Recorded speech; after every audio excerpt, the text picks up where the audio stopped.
Hello నమస్కారం అండి. Group 1, group 2, VRO, VRA, SI, constables all competitive exam ప్రిపరేషన్కి స్వాగతం. అలాగైతే ఈరోజు మనం చెప్పుకోబోయే టాపిక్ ఏంటంటే భారతదేశంలో ఉన్నటువంటి అడవుల నుంచి మనకి చాలా వరకు కూడా కాంపిటేటివ్ ఎగ్జామ్స్లో బిట్స్ అనేవి అడుగుతున్నారు. ఓకే, అలాగైతే దీనికి సంబంధించి ఈ యూట్యూబ్లో మనం నాలెడ్జ్ అనేది ఇంప్రూవ్ చేసుకుందాము. మీరు ఇటువంటి వీడియోస్ని కనుక స్పాన్సర్ చేయాలనుకుంటే నా నెంబర్ 8179492829కి కాల్ చేయండి. మీరు ఒక్క వీడియోని మీరు స్పాన్సర్ చేసినా సరే ఈ ఛానల్ అనేది విజయవంతంగా రన్ అవుతుందన్నమాట. ఒక్క వీడియోని స్పాన్సర్ చేయండి. అలాగైతే మనం ఈరోజు మాట్లాడుకోబోయేది ఏంటంటే ఈ అడవులలో మనకి 1952 జాతీయ అటవీ విధానం ప్రకారం ఆవరణ సమతుల్యాన్ని కాపాడడానికి మైదానాల్లో 20%, పర్వతాలు కొండ ప్రాంతాల్లో 60%, మొత్తం మీద సగటున భౌగోళిక విస్తీర్ణంలో 33% అడవులు ఉన్నాయని నిర్ధారించడమైంది. ఓకే, అలాగైతే మనకి ఈ ఇండియాలో భారతదేశంలో 33% వరకు కూడా అడవులు ఉన్నాయి అని అప్పుడు నిర్ధారించబడింది. కానీ ప్రస్తుతం ఎంత ఉన్నాయంటే అడవులు అనేవి ఇప్పుడు తగ్గిపోయి 21.23% భూభాగం మాత్రమే అడవులు ఉన్నాయని చెప్పొచ్చు అనమాట. ఓకే, మళ్ళీ ఇవి బిట్స్ కింద అడగవచ్చు.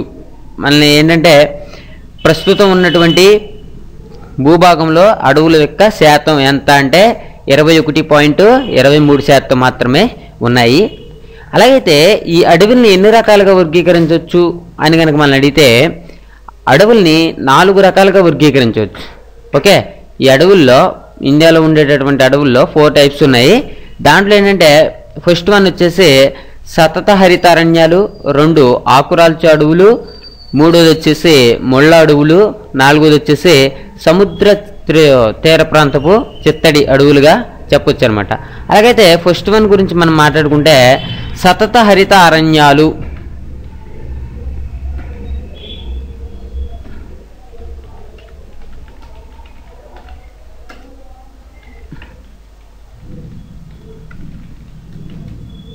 ఓకే, ఈ సతత హరిత అరణ్యాలకు వచ్చేసరికి అధిక వర్షపాతంతో పాటు అధిక ఉష్ణోగ్రతలు ఉండే భూమధ్య రేఖ ప్రాంతాలు, కేరళ, అండమాన్లో ఈ సతత హరిత అరణ్యాలు అనేవి ఉంటాయన్నమాట. ఈ సతత హరిత అరణ్యాలు ఈ క్రింది వానిలో ఏ రాష్ట్రంలో కలవు అని కనుక మనం అడిగినట్లయితే కేరళ, అండమాన్ అని మనం ఆన్సర్ చేయాలి. తర్వాత మనం చూసుకుంటే ఈ అడవులు వెదురు, నేరేడు వంటి చెట్లు ఉంటాయన్నమాట దీంట్లో. ఓకే, దీంట్లో ఏముంటాయంటే వెదురు, నేరేడు చెట్లు అనేవి దీంట్లో ఉంటాయి. తర్వాత చూసుకుంటే మనకి తెలంగాణలో సతత హరిత అరణ్యాలు ఏమీ లేవు. సతత హరిత అరణ్యాలు అనేవి తెలంగాణలో లేవు. తర్వాత మనం చూస్తే హిమాలయాల్లో మరో రకపు సతత హరిత అరణ్యాలు ఉన్నాయన్నమాట. అవి సంవత్సరం అంతా పచ్చగా ఉండే దేవదారు చెట్ల అడవులు. వీటి ఆకులు సన్నగా సూదుల మాదిరిగా ఉంటాయి. ఈ చెట్లు ఏమి పుష్పాలు అనేవి పుయ్యవు. ఏంటంటే శంకువులు వంటి పునరుత్పత్తి భాగాల్ని కలిగి ఉంటాయన్నమాట. ఈ శంకువులు వంటి పునరుత్పత్తి భాగాలను కలిగి ఉండేది ఏంటంటే ఎక్కువగా హిమాలయ ప్రాంతాల్లో ఉండేటటువంటి మొక్కలు ఈ యొక్క శంకులు వంటి పునరుత్పత్తి భాగాలను కలిగి ఉంటాయి. ఓకే, తర్వాత ఈ సతత హరిత అరణ్యాల నుంచి ఓవరాల్గా మనం చూసుకుంటే బిట్స్ అనేవి ఏ విధంగా వస్తాయంటే మన స్టేట్లో ఎక్కడున్న ఈ సతత హరిత అరణ్యాలు అంటే కేరళ, అండమాన్లో అని చెప్పాలి.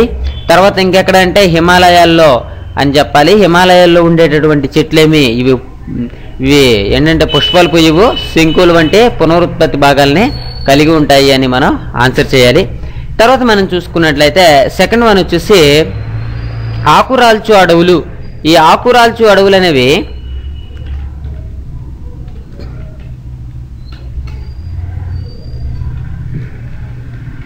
ఓకే, ఈ ఆకురాల్చు అడవులు అనేవి ఏంటంటే కొన్ని నెలల పాటే వర్షం పడి సంవత్సరంలో అధిక భాగం పొడిగా వెచ్చగా ఉండే ప్రాంతాల్లో ఈ రకమైనటువంటి అడవులు పెరుగుతూ ఉంటాయి.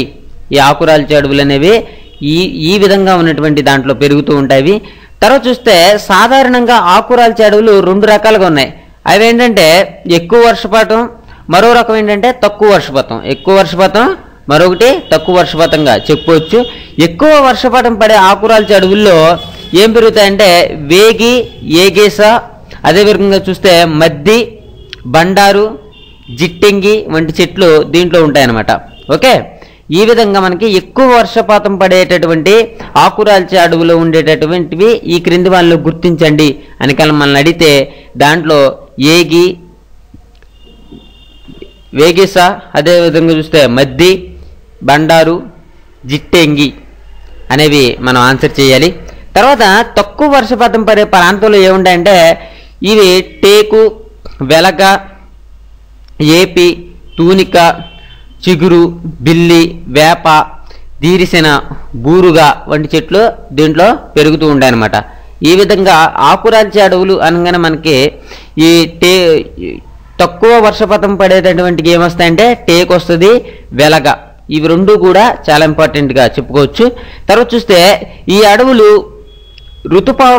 ఋతుపవన అరణ్యాలు అని కూడా అంటారనమాట. ఈ అడవులు హిమాలయ పర్వత ప్రాంతాల్లో ఉప ప్రాంతంలో ఇవి ఉంటూ ఉంటాయి.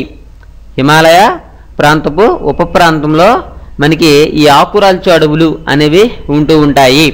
ఓకే, తర్వాత థర్డ్ వన్ వచ్చేసి ముళ్ళ అడవులు. ఈ ముళ్ళ అడవులు అనేవి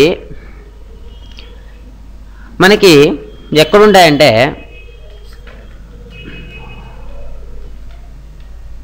ఓకే, ఈ ముళ్ళ అడవులు ఎక్కడ ఉంటాయంటే చాలా తక్కువ వర్షపాతం, అధిక ఉష్ణోగ్రత ఉండే పొడి ప్రాంతంలో ఈ రకమైన అడవులు పెరుగుతూ ఉంటాయి.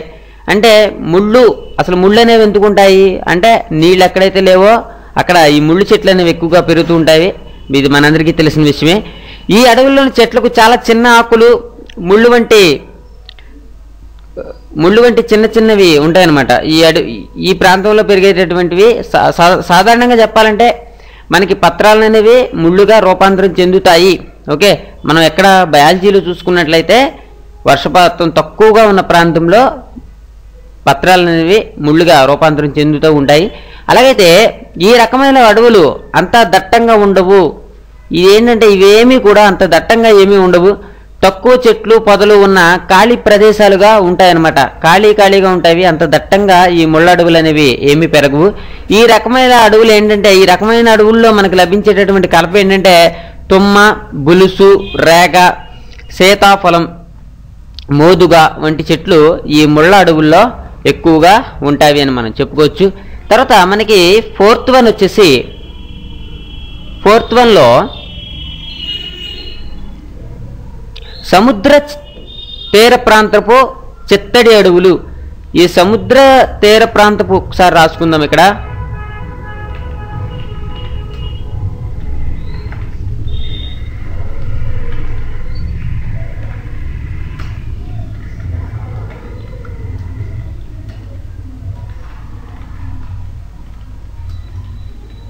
ఓకే, ఈ అడవులకు వచ్చేసరికి మనకి ఈ అడవులు ఎక్కువగా సముద్ర తీరాల్లో ఉండేటటువంటి చిత్తడి నేలల్లో సముద్ర అలల ప్రభావంతో ఉన్నటువంటి నేలల్లో ఉంటాయన్నమాట. అంటే సముద్ర తీర ప్రాంతాల్లో ఇవి ఉంటూ ఉంటాయి. ఇది మనం మామూలుగా గుర్తించుకుంటే సరిపోతుంది. తర్వాత ఏంటంటే ఉప్పు నీటికి, సముద్ర ప్రవాహానికి అనుగుణంగా ఈ అడవుల్లోని చెట్లు పెరుగుతూ ఉంటాయి. ఇటు ఉప్పు నీటికి అటు మంచినీటికి కూడా అనువుగా ఉన్నట్లు ఈ మొక్కలు అనేవి పెరుగుతూ ఉంటాయన్నమాట. ఈ అడవులు మడ అడవులు అని అంటారు. ఈ అడవులను ఏమంటారంటే ఓకే మడ అడవులు అని అంటారు. అయితే ఈ అడవులు ఉప్పు పొన్న, బొడ్డు పొన్న, ఓరడ, మండ, తెల్లమండ, గుండు మండ, కదిలి, బెల్ల వంటి చెట్లు అనేవి మనకి ఈ సముద్ర తీర ప్రాంతపు చిత్తడి అడవుల్లో పెరుగుతూ ఉంటాయి. ఓకే, ఈ రకంగా అడవుల గురించి మనం 4 టైప్స్ చూసాము. దీని నుంచి పోయినసారి కానిస్టేబుల్స్ ఎగ్జామ్స్లో కూడా అడిగారు. భారతదేశానికి అడవులకు సంబంధించి ఒక బిట్ అనేది అడిగారు. పోయినసారి కాంపిటేటివ్ ఎగ్జామ్స్లో దీన్ని అడగడం జరిగింది. దీని నుంచి మన నెక్స్ట్ యూట్యూబ్లో అడవుల గురించి అప్పుడే అయిపోలేదు. ఇంకా పరిపాలన సౌలభ్యం కొరకు అడవుల్ని ఎన్ని రకాలుగా వర్గీకరించారు ఏంటి పోయినసారి కాంపిటేటివ్ ఎగ్జామ్స్లో దీని నుంచి అడిగారు. ఓకే, నా నెక్స్ట్ వీడియో కనుక మీరు చూడాలి అనుకుంటే కింద నా వీడియో కింద ఉన్నటువంటి సబ్స్క్రైబ్ రెడ్ బటన్ మీద క్లిక్ చేయడం ద్వారా మీరు సబ్స్క్రైబ్ అవుతారు. సబ్స్క్రైబ్ అవ్వడం మట్టికి మర్చిపోవద్దు. Okay, thank you for watching. Have a nice day. ఓకేనండి, అలాగైతే నా వీడియోస్ని మీరు యూట్యూబ్లో చూస్తున్నప్పుడు ఇక్కడ యూట్యూబ్ కింద ఉన్నటువంటి ఈ సబ్స్క్రైబ్ బటన్ మీద క్లిక్ చేయడం ద్వారా సబ్స్క్రైబ్ అవుతారు. ఇలా సబ్స్క్రైబ్ అవడం వల్ల నేను పెట్టేటటువంటి కొత్త యూట్యూబ్లు అనేవి మీ మెయిల్ ఐడికి వస్తాయి. మీరు తప్పకుండా సబ్స్క్రైబ్ చేసుకోండి. తర్వాత ఏంటంటే ఇక్కడ తెలుగు కాంపిటేటివ్ ఎగ్జామ్స్ అని రాసి చూసారా సబ్స్క్రైబ్ మీద, దీని మీద కనుక క్లిక్ చేసినట్లయితే నా యొక్క 140 వీడియోలు కూడా మీకు ఓపెన్ అవుతాయి.